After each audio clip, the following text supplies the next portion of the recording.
तो सीधी सी बात है, कैंसर सर्जरी मतलब बड़ी सर्जरी। 25 साल पहले मैंने जब पहली बार ब्रेस्ट कैंसर के लिए ऑपरेशन किया था, तब मुझे बहुत सिंपल सी चीज पता थी कि ब्रेस्ट में कैंसर है, ब्रेस्ट पूरा निकालना है। वो जमाना तब का था। आज सिचुएशन बदल गई। मेरे ज्यादातर पेशेंट्स जिनको मैंने 2024 में ऑपरेट किया है, उनको पूरा ब्रेस्ट नहीं निकाला है, सिर्फ गांठ निकाल के, जिसको हम ब्रेस्ट कंजर्वेटिव सर्जरी बोलते हैं, शॉर्ट में BCS बोलते हैं, उससे हम पेशेंट्स को सेम लेवल ऑफ ट्रीटमेंट और बेटर लाइफ दे पा रहे हैं। लेकिन ये हुआ कैसे? क्या क्या स्टेप्स लगे जिससे हम इस पोजीशन पे पहुंच पाए? BCS में होता क्या है, कब ये सही है करना और कब ये करना खतरनाक हो सकता है, आज ये सब समझेंगे। साथ ही साथ कुछ खतरनाक वर्ड्स जैसे ऑन्कोप्लास्टी, न्यू एडजुवेंट, इन सबको भी समझ डालेंगे। तो चलिए चालू करते हैं, सीढ़ी उतरते हैं। नहीं, ज्यादातर हम कोई चीज में आगे बढ़ने को सीढ़ी चढ़ने से कंपेयर करते हैं कि हम एक सीढ़ी चढ़े, दूसरी सीढ़ी चढ़े, बट एक तो मेरी अभी चाय खत्म नहीं हुई है, दूसरी इतनी मेहनत कौन करेगा। तो अपन आज सीढ़ियां उतरते हैं आराम से, और बड़ी सर्जरी से कम तकलीफ वाली सर्जरी की तरफ वाला जो सफर है उसको समझते हैं। हमारी ब्रेस्ट कैंसर की अंडरस्टैंडिंग बहुत बदल गई है। एक जमाना था जब हमको लगता था कि ये एक युद्ध हो रहा है, सामने आर्मी खड़ी है, जितनी ताकत है अपनी उसके ऊपर लगा दो और उसको खत्म करो। अब हमें ये समझ में आया है कि वो पूरी आर्मी नहीं है, वो एक टेररिस्ट है और उसके आसपास नॉर्मल सेल्स हैं जिनको हम बचा के भी उस टेररिस्ट को खत्म कर सकते हैं। तो ये जो पूरे युद्ध से एक टारगेटेड अटैक की तरफ हम बढ़ रहे हैं, इसी को मैं सीढ़ियां उतरना बोलता हूँ, कि हम चीजें थोड़ी सिंप्लीफाई करके भी रिजल्ट सेम अचीव कर रहे हैं। ये कैसे संभव हुआ? देखिए, 2002 में एक ट्रायल आया था, NSABP B06 ट्रायल नाम है उसका। उसमें उनने 20 साल तक के पेशेंट्स का फॉलोअप किया था, उसके पहले तक के, और उसमें उनने बताया था ब्रेस्ट कैंसर दोबारा होने का और ब्रेस्ट कैंसर की वजह से लाइफ पे डेंजर होने का रिस्क बराबर है अगर आप सिलेक्टेड पेशेंट्स में मेस्टेक्टमी करो या ब्रेस्ट कंजर्वेटिव सर्जरी करो। फिर एक मिलान ट्रायल हुआ था, उसमें भी इस रिजल्ट को कंफर्म किया गया था। धीरे धीरे हमें समझ में आने लगा कि बाकी के ब्रेस्ट को बचा के भी हम अच्छे रिजल्ट्स दे सकते हैं। तो ये हम पहली सीढ़ी उतरे कि ये संभव है और ये सेफ है। मेरे दूसरे वीडियोस में मैंने बात की है, इंडिया में ज्यादातर लोग ना शुरुआती स्टेज में नहीं आते हैं।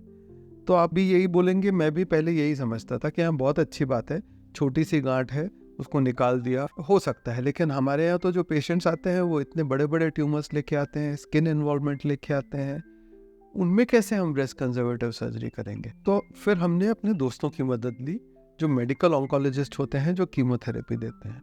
तो हमने क्या किया कि वो गांठों को पहले कीमोथेरेपी देना चालू किया, जिससे वो गांठ छोटी हो जाए, मैनेजेबल हो जाए, और फिर उसके बाद ब्रेस्ट कंजर्वेटिव सर्जरी कर सकते हैं। ये जो पहले कीमोथेरेपी देना है ना, इसको न्यू एडजुवेंट कीमोथेरेपी बोलते हैं, पहला डरावना वर्ड।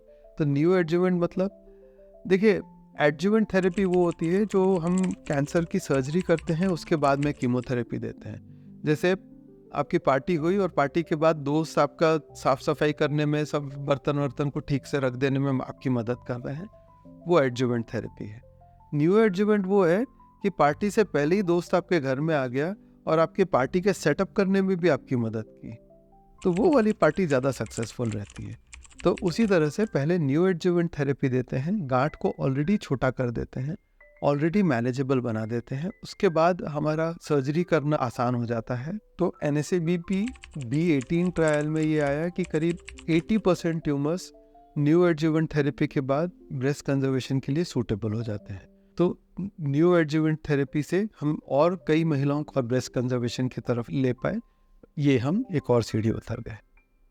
होता क्या है ना, 100% ट्यूमर्स तो न्यू एडजुवेंट को भी रिस्पॉन्ड नहीं करते हैं, और कभी कभी रिस्पॉन्स आने के बाद भी जो ट्यूमर बचा रहता है वो अपने आप में इतना बड़ा रहता है ब्रेस्ट साइज के कंपैरिजन में कि उसको निकालेंगे तो वो ब्रेस्ट पूरा डिस्टॉर्ट हो जाएगा और कोई खास फायदा नहीं होएगा।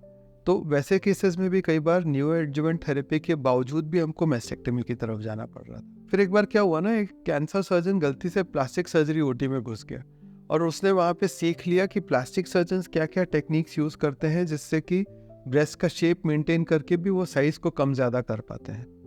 मजाक कर रहा हूँ। हमारी फील्ड का बेस्ट पार्ट यही है कि कुछ सीक्रेट नहीं होता है, सब टेक्निक्स, सब टेक्नोलॉजी हम खुल के पब्लिश करते हैं और लोगों को बताते हैं। तो हुआ ये कि ऑन्को सर्जन्स और प्लास्टिक सर्जन्स के जो टेक्निक्स हैं उसको कंबाइन करके एक नया तरह का अप्रोच ढूंढा गया है जिसको ऑन्कोप्लास्टिक सर्जरी बोलते हैं। मतलब ऑन्को मतलब कैंसर और प्लास्टिक मतलब प्लास्टिक सर्जरी। तो इन दोनों को मिला के हम जो सर्जरी करते हैं, जिसमें कैंसर का ट्रीटमेंट हम कैंसर सर्जन की तरह करते हैं, बट फिर हम कुछ प्लास्टिक सर्जरी टेक्निक्स यूज़ करके उस ब्रेस्ट को वैसा शेप दे देते हैं जिससे कि वो जैसा सर्जरी के पहले था करीब करीब वैसा ही लगे सर्जरी के बाद भी। कभी कभी जब वो संभव नहीं होता है सिर्फ ब्रेस्ट से शेप देने का, तो हम आसपास से कुछ टिश्यू लेते हैं और उस गैप को फिल करने की कोशिश करते हैं। कभी कभी हमको दूर की जगह से भी फैट और स्किन लेके ब्रेस्ट के शेप को बनाना पड़ता है, उसको फ्लैप बोलते हैं।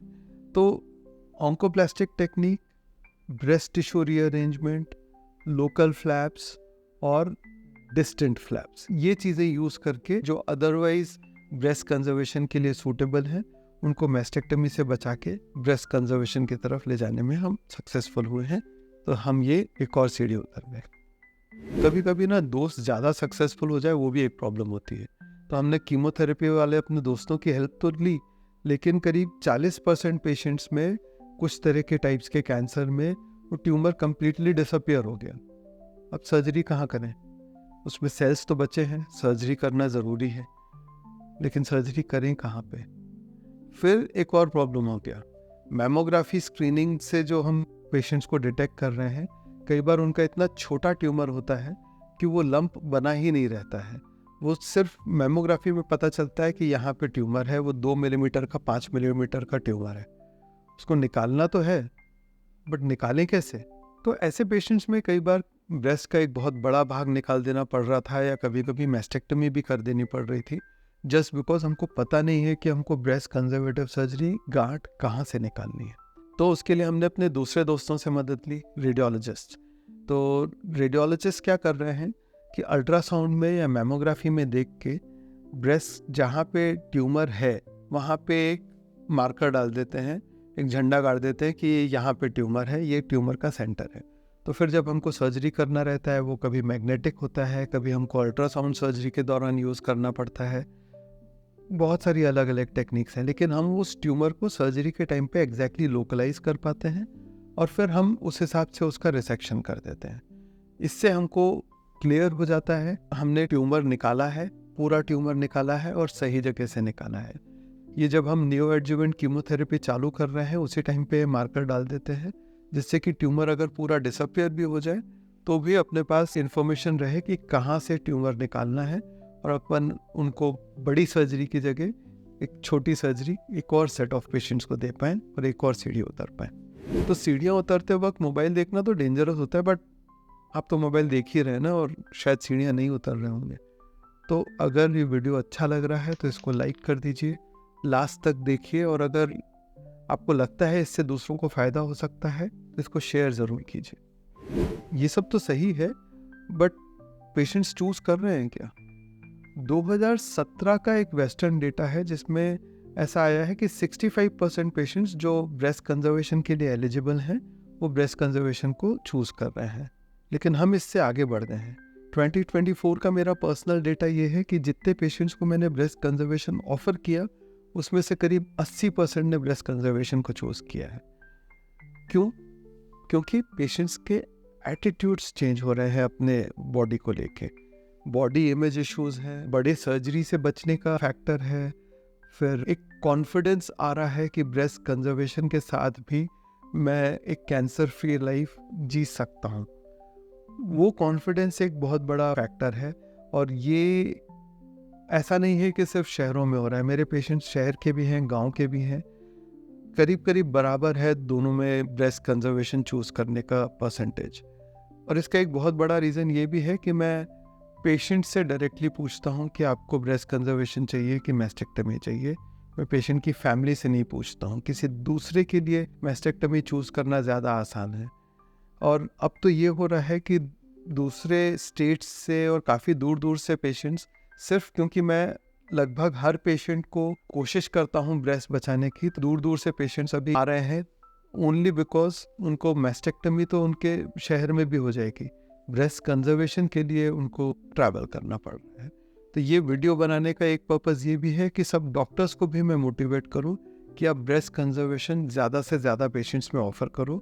मैं नहीं चाहता कि पेशेंट्स दूर दूर से ट्रैवल करके कैंसर के ट्रीटमेंट के लिए जाएं। ये हमारी आखिरी और सबसे इम्पॉर्टेंट सीढ़ी थी। ये जैसे ही हम उतर गए तो अब हम मैक्सिमम नंबर पे पहुंच सकते हैं जो ब्रेस्ट कंजर्वेशन के लिए एलिजिबल है। लेकिन पहले समझते हैं कि ब्रेस्ट कंजर्वेशन होता क्या है। ब्रेस्ट कंजर्वेशन मतलब आपने सुना होगा कि कभी कभार लड़कियों में, महिलाओं में गांठ हो गई, वो गांठ एक छोटे से ऑपरेशन से निकाल दी। वो BCS नहीं है, वो सिर्फ लंपेक्टमी है, सिर्फ गांठ निकालना है। BCS के 2 भाग होते हैं। एक तो जिसके बारे में आज हम बात नहीं कर रहे हैं, उसके बारे में अलग से एक वीडियो बनाएंगे। बगल की गांठों का क्या करना है, उसको भी सर्जरी के थ्रू एड्रेस करने की ज़रूरत होती है।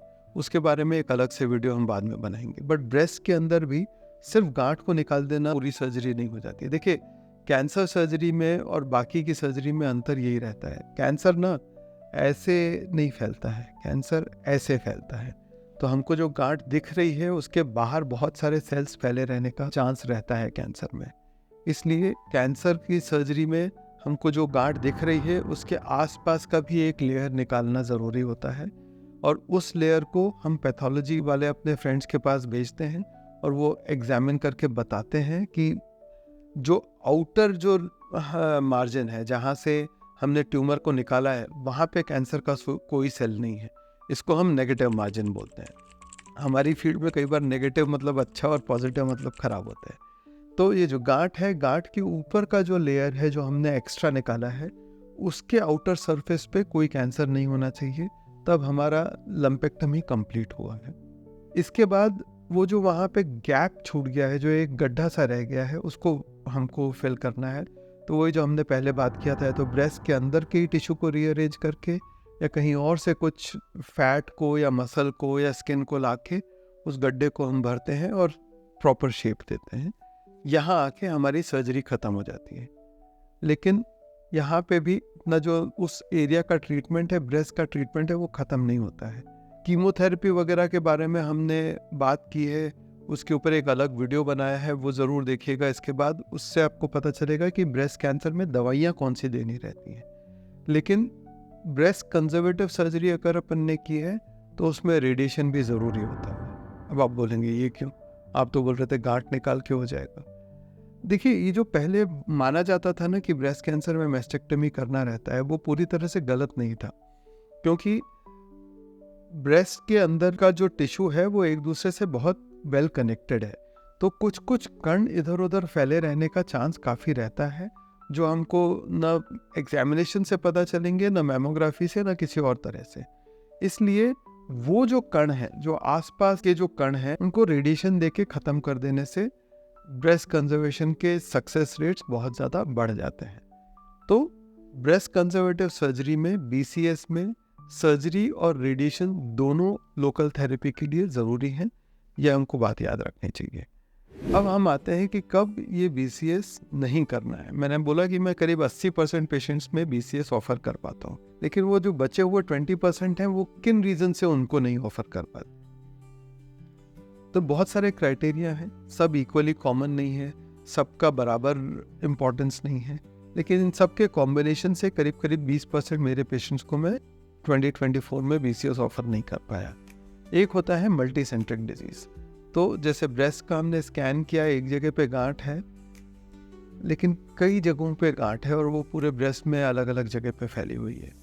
उस केस में हम ब्रेस्ट कंजर्वेटिव सर्जरी नहीं ऑफर कर सकते, क्योंकि अगर 3 जगह पे गांठ है तो चौथी, पांचवी, छठी जगह पे भी कुछ सेल्स होने का चांस है जो अभी हमको दिख नहीं रहे हैं। इसलिए उनमें रिकरेंस का और रिलैप्स होने का रेट बहुत ज़्यादा है। उस केस में मैस्टेक्टमी कर देना बेहतर रहता है।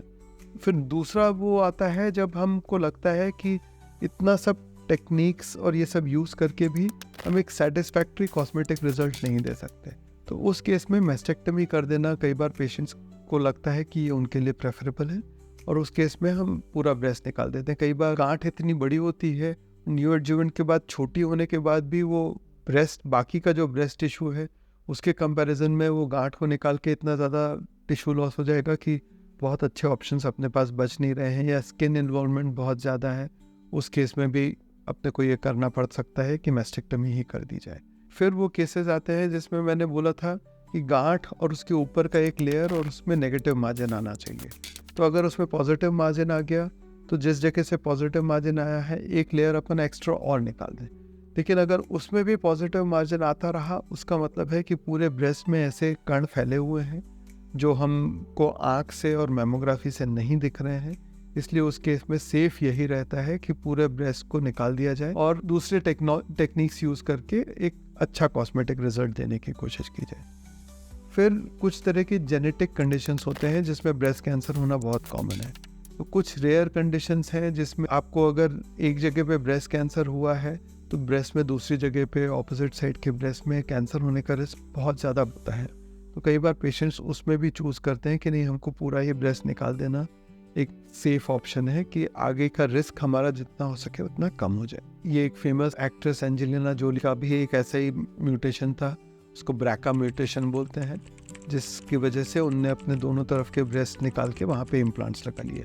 तो ये इस बात का भी एग्जाम्पल है कि जस्ट बिकॉज मैस्टेक्टमी हो रही है इसलिए वो वहाँ पे ब्रेस्ट नहीं ही रहेगा, ये भी आज के ज़माने में सही नहीं है। मैस्टेक्टमी के बाद भी इम्प्लांट्स के थ्रू, फ्लैप्स के थ्रू एक ब्रेस्ट का शेप दिया जा सकता है। तो इस पूरे वीडियो का पॉइंट क्या था? पॉइंट था कम्युनिकेशन। मतलब आपका जो डिसीजन है, आपके जो प्रेफरेंसेस हैं और आपके ऑन्कोलॉजिस्ट के जो डिसीजंस हैं और उनके प्रेफरेंसेस हैं वो सिंक में होने बहुत ज़रूरी है। इसलिए दोनों का नॉलेज एक समान लेवल प्लेइंग फील्ड पे होना बहुत ज़रूरी है। वो आपको बताने की कोशिश कर रहे थे।